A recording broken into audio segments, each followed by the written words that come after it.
Welcome to our channel 100% knowledge with success. Video देखने से पहले चैनल को सब्सक्राइब कीजिए और बेल आइकॉन दबाइए। नमस्कार बच्चों, स्वागत है आपका एक बार फिर से केमिस्ट्री की क्लासेज में।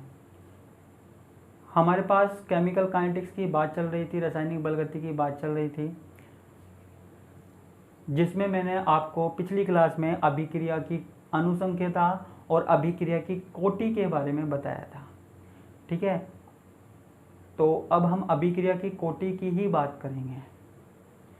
देखो, अभिक्रिया की कोटि आपको पता है अलग अलग हो सकती है, 1, 2, 3, 0 कैसे भी हो सकती है। तो हमको उनकी क्या है, समीकरण निकालनी है, हमें मैथमेटिकल डेरिवेशन करनी है। आज जो बात हो रही है वो डेरिवेशन की बात हो रही है ना, इसलिए क्लास को ध्यान से देखना, क्योंकि ये डेरिवेशन आती है ना, 12th में भी आती है, बीएससी में भी आती है। तो डेरिवेशन थोड़ा ध्यान से देखना, क्योंकि आप में से हो सकता है कुछ लोगों का हाथ तंग हो डेरिवेशन में, फिजिक्स से डर लगता हो, इसलिए ध्यान से देखना। देखो, डेरिवेशन बताने से पहले मैं एक छोटा सा टॉपिक बताना चाहता हूँ जो कल रह गया था। उसका नाम है छद्म कोटि की अभिक्रिया, है ना, स्यूडो ऑर्डर रिएक्शन। ज़्यादा बड़ा टॉपिक नहीं है, आपको पता होना चाहिए। देखो, कुछ अभिक्रियाएं ऐसी होती है जिनमें अभिक्रिया की अनुसंख्यता तो अलग होती है और अभिक्रिया की कोटि का मान अलग होता है ना। यानी कि जो दिखता है वो होता नहीं है और जो होता है वो दिखता नहीं है।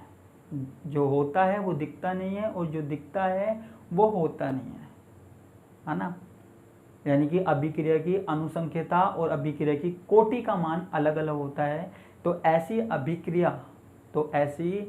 अभिक्रिया हमारे पास छद्म कोटि की अभिक्रिया कहलाती है। जैसे हमारे पास एक एग्जांपल है CH3CO C2H5 प्लस H2O। इससे क्या बन रहा है, CH3COOH C2H5OH। हमारे पास अम्ल बन रहा है ना, और एसिटिक अम्ल बन रहा है और हमारे पास अल्कोहल बन रहा है। ठीक है, यहाँ पे अभिक्रिया की अनुसंख्यता 2 है। अभिक्रिया देखने पर ऐसा लग रहा है अभिक्रिया की अनुसंख्यता 2 है, हमको दिख भी रहे हैं 2 अणु, है ना, एक तो ये एस्टर और एक वाटर मॉलिक्यूल। ठीक है, 2। लेकिन अभिक्रिया की कोटि क्या है यहाँ पे अभिक्रिया की कोटि क्या है, 1। अभिक्रिया की कोटि क्या है, 1 है ना। अब यहाँ पे क्यों है, यहाँ पे ये इसलिए है क्योंकि यहाँ पे जो हमने पानी लिया है वो अधिक मात्रा में लिया है, वो आधिक्य में लिया है ना। आप कहेंगे तो क्या हुआ, तो ये हुआ कि जब हम कोई पदार्थ अधिक मात्रा में लेते हैं, आधिक्य में लेते हैं, तो अभिक्रिया के वेग पर कोई असर नहीं पड़ता है उस पदार्थ का। आप कहेंगे कैसे, देखो आपके घर में किसी दिन पानी नहीं आया, तो आपने क्या किया, पड़ोसी के घर से 2 बाल्टी पानी लिया है, उसकी टंकी में से निकाल के 3 बाल्टी पानी लिया है ना। उसे पता लग जाएगा उसका पानी कम हुआ है, उसे पता लग जाएगा। ठीक है, अब यदि मैं आपसे कहूँ कि वही पानी आपको 3 बाल्टी पानी आपको समुद्र में से लेके आना है ना, समुद्र में से लेके आना है, तो आपको पता लगेगा, समुद्र आपसे कोई मना करेगा, समुद्र को पता लगेगा उसमें पानी कम हुआ है, मैं मान रहा हूँ, लेकिन पता लगेगा, उस पर कोई फर्क पड़ेगा समुद्र पे, या कुएं में से लेके आए कुएं पे कोई फर्क पड़ेगा, नहीं पड़ेगा ना, 2 बाल्टी 3 बाल्टी से नहीं पड़ेगा, है ना। तो वो ही यहाँ हो रहा है, जब हम यहाँ पे अधिक मात्रा में पानी लेते हैं तो अभिक्रिया के वेग पर ये जल का कोई असर नहीं होता है। यहाँ पे जो एस्टर लिया गया है वो लगभग 1-2 मोल होते हैं, और जो पानी है वो ढेर सारा होता है, ये लगभग लगा लो 1000 मॉलिक्यूल्स में कोई 2-3 ये होते हैं एस्टर। ठीक है, 2-4 मोल्स होते हैं। तो इसी तरीके से ये अभिक्रिया हो गई, तो इसको हम कहते हैं छद्म कोटि की अभिक्रिया, स्यूडो ऑर्डर रिएक्शन। ठीक है बच्चों, अब हम बात कर रहे हैं आज समाकलित वेग समीकरण की।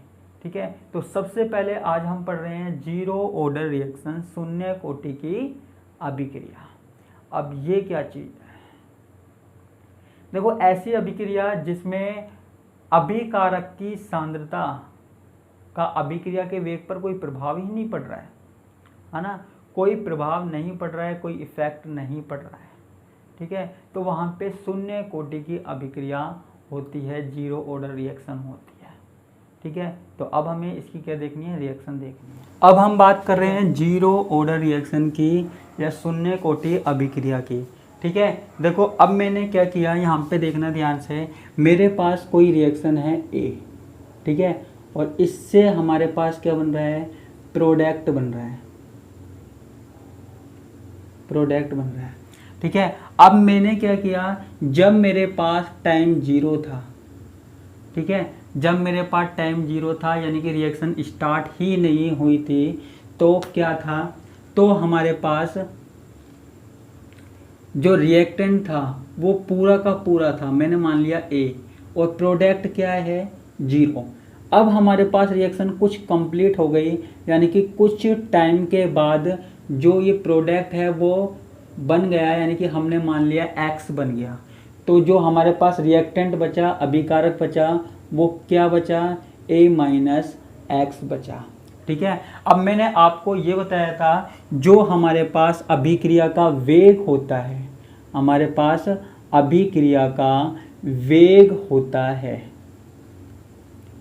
ठीक है, वो किसके समानुपाती होता है, अभिकारकों की सांद्रता के समानुपाती होता है, अभिकारकों की सांद्रता के समानुपाती होता है। तो अभिकारकों की सांद्रता मैंने क्या ले ली, a माइनस एक्स ले ली, क्या ले ली बच्चों, मैंने a माइनस एक्स ले ली, ठीक है। अभिक्रिया के वेग को हम क्या लिख सकते हैं, अभिक्रिया के वेग को हम लिख सकते हैं dx अपॉन dt, क्या लिख सकते हैं, dx अपॉन dt। समानुपाती का चिन्ह हटा देंगे तो हमारे पास क्या लग जाता है, कांस्टेंट लग जाता है, स्थिरांक लग जाता है। तो स्थिरांक मैंने क्या लगा दिया, k लगा दिया, ठीक है, क्या लगा दिया, k लगा दिया, और ये हमारे पास क्या है, a माइनस एक्स, ठीक है। अब देखो बच्चों, यहाँ पे हम पढ़ रहे हैं zero order reaction. Zero order reaction का मतलब है कोई भी अभिकारक वेग को प्रभावित नहीं कर पा रहा है ना, या अभिकारक की शून्य घात है। तो यहाँ पे जीरो ऑर्डर पढ़ रहे हैं, इसलिए हमने यहाँ लगा दिया जीरो, ठीक है। अब आपको पता है किसी की घात अगर जीरो है, ठीक है, तो वो क्या हो जाता है, वन हो जाता है, ठीक है।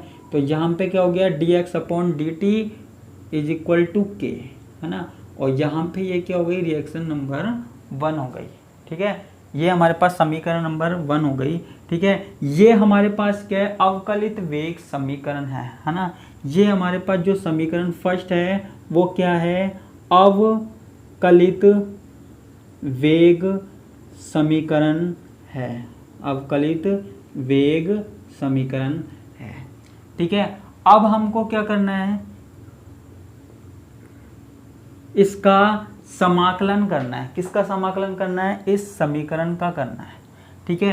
तो इसका समाकलन करने के लिए हमने क्या किया, जो x वाली संख्या है उनको एक जगह रखना है और बाकियों को दूसरी जगह ले जाना है। तो मैंने यहाँ पे क्या किया, dx को यहाँ रखा, k को यहाँ रखा। देखो k में मैं जीरो लगा देता हूँ, जीरो का मतलब जीरो ऑर्डर के लिए, ठीक है। तो k0 dt को मैं यहाँ ले गया, तो ये हो जाएगा k0 dt हो जाएगा, क्या हो जाएगा, k0 dt। अब हमारे पास इसका समाकलन करना है, तो समाकलन के लिए आपको पता है ऐसा साइन लगता है, x का dx का समाकलन क्या होता है, x होता है, ठीक है। k0 स्थिरांक है, इसका कोई समाकलन नहीं होगा, और dt का t होगा, ठीक है। हमको क्या निकालना है, k0 निकालना है ना, ये हमको वेग स्थिरांक निकालना है।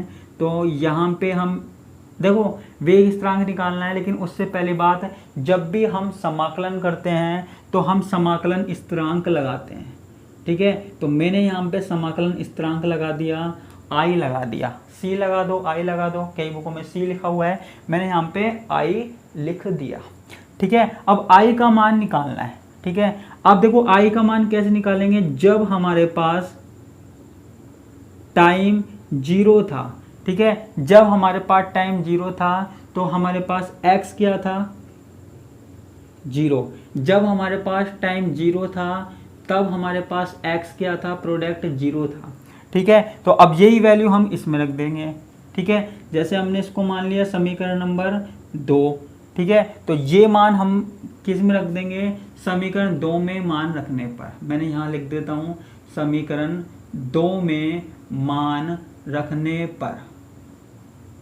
मान रखने पर, ठीक है। मैंने 2 में मान रख दिया तो यहाँ पे x क्या था, 0 था, 0 हो गया, ठीक है।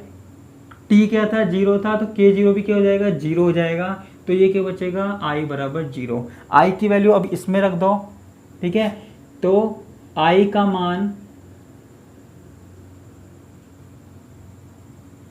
समीकरण 2 में रखने पर, वापस से समीकरण 2 में रखेंगे, समीकरण 2 में रखने पर, ठीक है। तो ये जो वैल्यू है i वाली, ये समीकरण में रखेंगे तो हमारे पास क्या आ जाएगा, x is equal to k0t, ठीक है।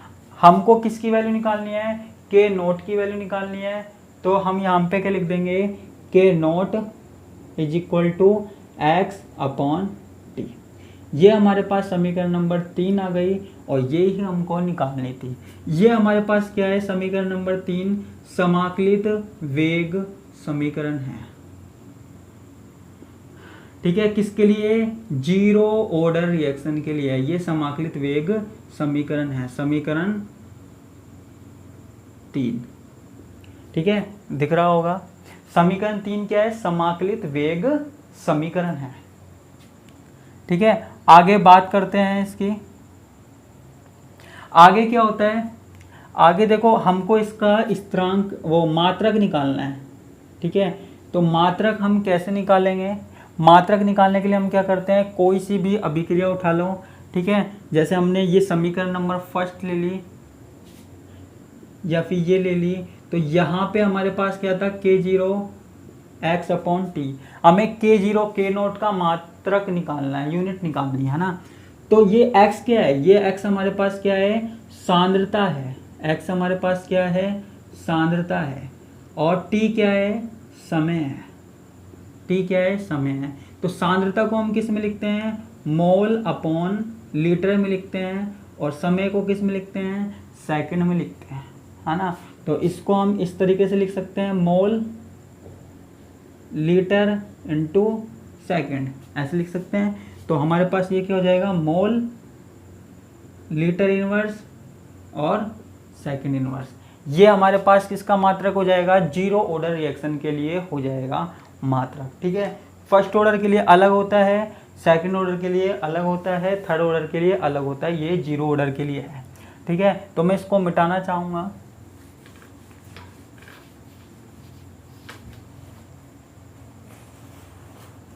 ठीक है।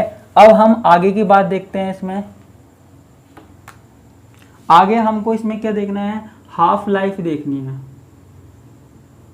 हाफ लाइफ टाइम, ठीक है। अर्ध आयु काल देखना है। अच्छा, अर्ध आयु काल क्या होता है, अर्ध आयु काल ऐसा समय है, ठीक है, जिसमें पदार्थ अपनी प्रारंभिक सांद्रता का आधा रह जाता है, यानी कि जितना स्टार्टिंग में था बाद में उसका हाफ रह जाता है, आधा रह जाता है, वो अर्धायु काल कहलाता है, ठीक है। तो हमारे पास ये क्या है, k0 x अपॉन t, ठीक है। अब यहाँ पे हमको ये निकालना है, ठीक है। पहले मैं ये लिख देता हूँ। देखो, जब मैंने रिएक्शन लिखी थी, ए से हमने क्या बनाया था, प्रोडक्ट बनाया था। जब टाइम 0 था, ये था A0, है ना। जब हमारे पास आधा टाइम निकल गया तो ये हमारे पास क्या बन गया, A/2 आधा बन गया, ठीक है। अब मैं इसकी वैल्यू किस में रख देता हूँ, ये वाली समीकरण में, समीकरण 3 से,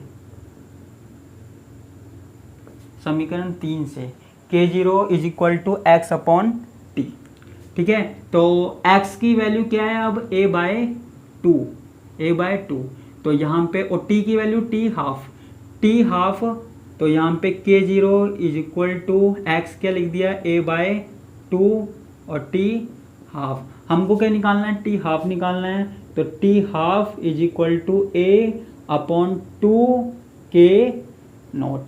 तो ये हमारे पास क्या आ गया? हाफ लाइफ निकालने का फॉर्मूला आ गया। यानी कि जो हमारे पास अर्धायु काल है वो प्रारंभिक सांद्रता के क्या होता है? समानुपाती होता है। ये हमारे पास किसके लिए आ गया? अर्ध आयु काल के लिए फॉर्मूला आ गया। ठीक है, मुझे एक बात और करनी है छोटी सी, अगर वो रह गई तो फिर पता नहीं कब कंप्लीट हो पाएगी। ठीक है, तो अब मैं एक बात और करता हूं यहाँ पे, क्या? ग्राफ। ठीक है, मुझे किस किस में ग्राफ खींचना है? सांद्रता और समय में। अभी तक हमने किसके बीच में ग्राफ खींचा था? सांद्रता और समय के बीच में खींचा था, कंसंट्रेशन और टाइम। वही हमें अब करना है, सांद्रता और समय के बीच में ग्राफ खींचना है। ठीक है, तो सांद्रता को एक जगह रख लेंगे और टाइम को एक जगह रख लेंगे इस तरीके से। यहाँ पे x क्या है? t के प्रोपोर्शनल है। ठीक है, अगर मैं इस समीकरण को ऐसे लिख सकता हूँ और K0 को अगर मैं हटा दूँ, ठीक है, तो x किसके प्रोपोर्शनल हो जाएगा? t के। x क्या है? सांद्रता, कंसंट्रेशन, और t क्या है? टाइम, है ना। दोनों एक दूसरे के समानुपाती है, तो ग्राफ कैसा आएगा? इस तरीके से हमारे पास क्या है? ग्राफ आएगा, है ना, बिल्कुल सीधी लाइन। ये हमारे पास क्या है? ग्राफ आएगा। ठीक है, तो ये हमारे पास आज की बात हो गई, जिसमें मैंने आपको शून्य ऑर्डर रिएक्शन, जीरो कोटि अभिक्रिया के बारे में मैंने आपको बता दिया। ठीक है, आज की क्लास में बस इतना ही। धन्यवाद, नमस्कार, टाटा, बाय बाय।